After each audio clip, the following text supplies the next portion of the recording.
개혁신당과의 합당까지 언급한 국민의힘 장동혁 대표의 속이 궁금합니다.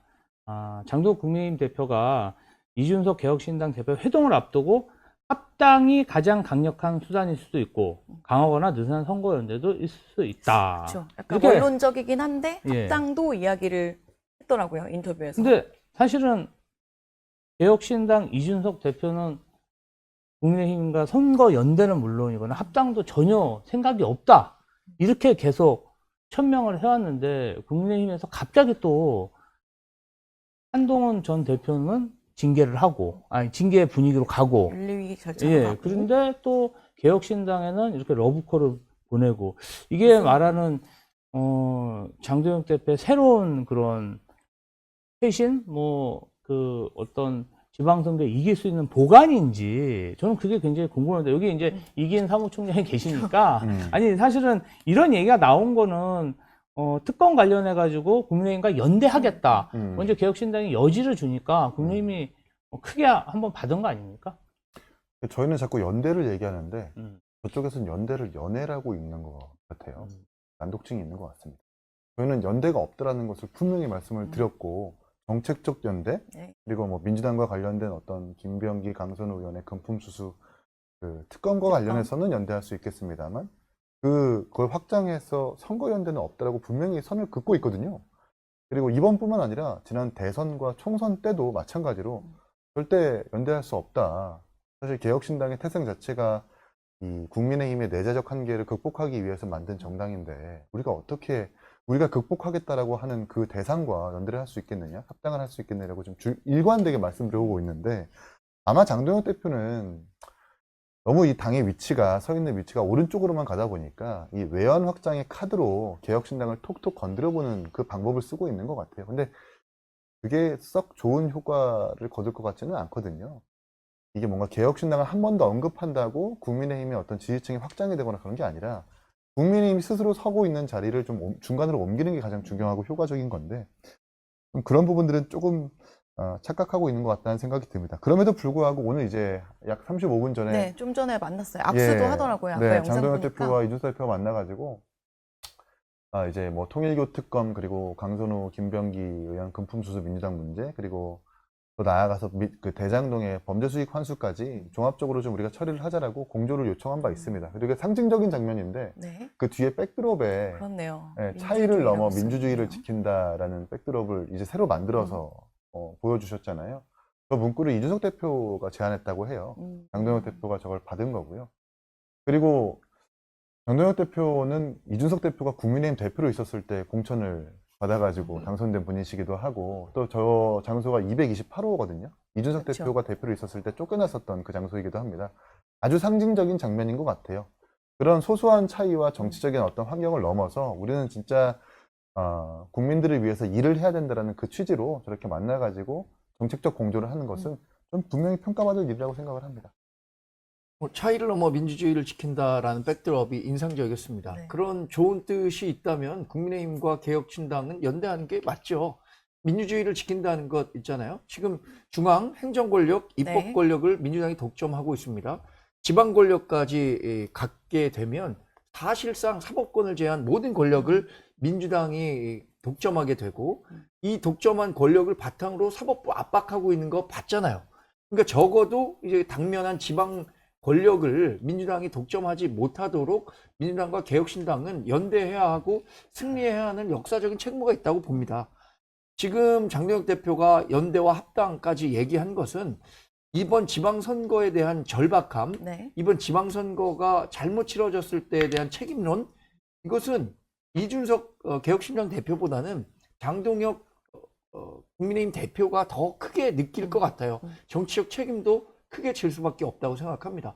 어차피 개혁신당은 지금 소수 정당이고 지금 지방선거의 구도를 놓고 봤을 때 완벽한 소선거구제란 말이에요.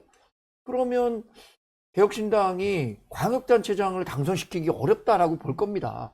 일부 지방단체, 네, 기초의원들 몇 명 당선시킬 가능성도 있겠지만, 만약에 이 광역단체 선거에서 국민의힘이 패배했을 경우에 입는 정치적 상처는 장동혁 대표가 더 클 수밖에 없기 때문에 적극적으로 손을 내밀어야 하는 사람도 장동혁 대표예요. 네. 그럼 연대의 그 결정적인 키를 가진 사람은 여전히 그 이준석 대표가 될 텐데 지난 대선 그러니까 데자뷰예요. 네. 지난 대선에도 이준석 대표는 뭐라고 했냐면 윤석열 전 대통령과의 관계 개엄에 대한 반성 네. 이런 거 없이는 후보 단일화 할 수 없다 그랬어요.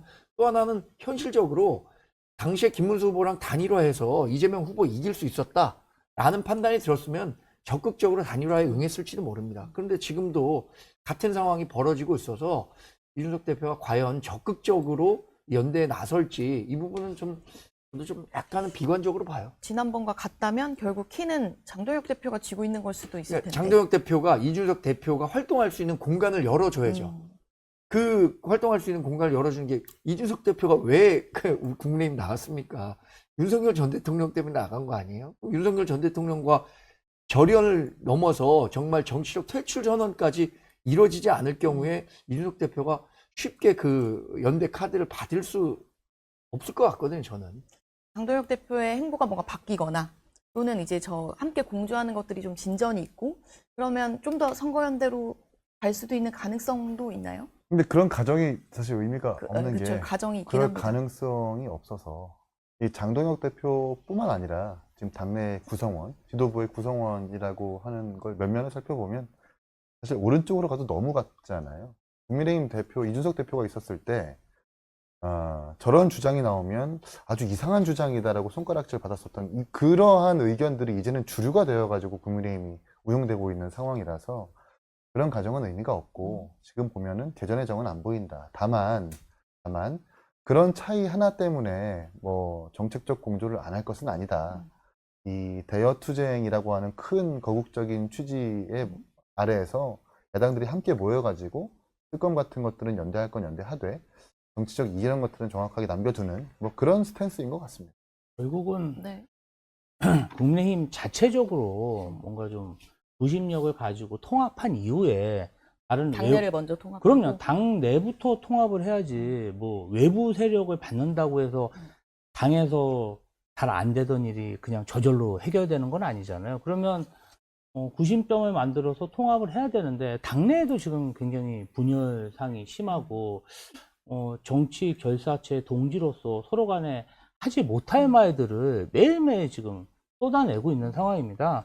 그런 상황에서 남의 떡이 커 보인다고 이 당에서 당대표까지 했던 사람이 떨어져 나가서 만든 당이잖아요. 근데 거기서 지금 한도권 정책 연대를 한다고 해서 그게 선거 연대로까지 그렇게 신뢰를 가지고 갈 수 있느냐. 그리고 그 정도의 어떤 국민의힘이 장동혁 대표가 리더십을 가지고 그리고 양보할 수 있는 그런 지휘력이 있냐?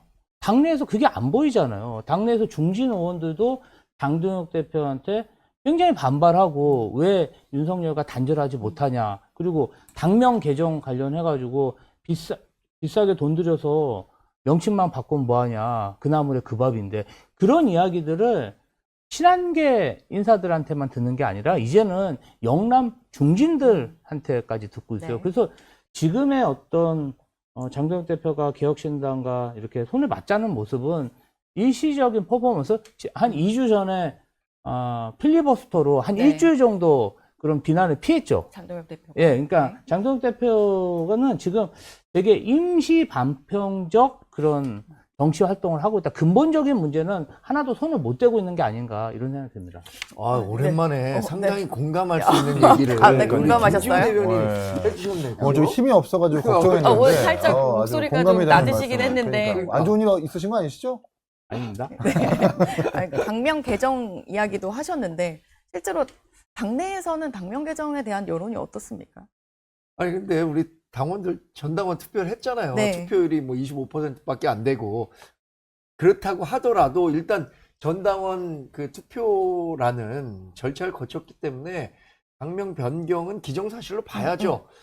뭐 일부 뭐 반대하는 분들도 있어요. 사실 저도 그 당명 변경 여론조사 관련해서는 뭐 반대했습니다. 왜냐하면 국민의힘이라는 이름에는 죄가 없잖아요. 사실 당명엔 국민의힘이 죄가 없다. 어떻게 네. 그 정치를 국민들에게 했었느냐 이런 것들에 대한 평가를 받고 있는 거지 국민의힘이라는 이름이 평가받고 있는 건 아니라고 보기 때문에 네. 그럼에도 불구하고 뭐래도 한번 해보자. 이걸 심기일전의 기회로 삼아보자라고 하는 측면에 대해서는 공감하는 분들도 좀 계신 것 같아요. 네, 이제 당명 공모가 시작됐는데 이기인 총장님이 당명에 대해서 조언을 한마디 해주시는 걸로 오늘 속풀이를 마무리해 보려고 합니다. 그러니까 뭐 대안을 제가 드릴 수는 없는데, 아, 그쵸. 그러니까 음식이 맛이 없어서 손님들의 발이 끊겼는데 주방장을 바꿀 생각을 안 하고 간판만 바꾼다고 맛집이 되는 것은 아니잖아요. 국민의힘이 좀 제언을 드리자면 당명소를 찾을 게 아니라 더 효과적인 쇄신안을 고민해야 될 때다라고. 알겠습니다. 다들 이렇게 얘기하세요. 간판만 바꾸면 안 되고 주방장이 바뀌어야 된다. 어쨌든 근데 간판을 바꾸기로 해가지고 재료도 결국 좀- 간판에 대한 아이디어를 여쭤본 재료- 거긴 한데요. 재료도 고인물 말고 좀 싱싱한 재료로 그때그때 좀 사서 썼으면 아, 좋겠어요. 네. 레시피도 좀 바꿨으면 여러 가지 좋겠습니다. 조언이 나왔는데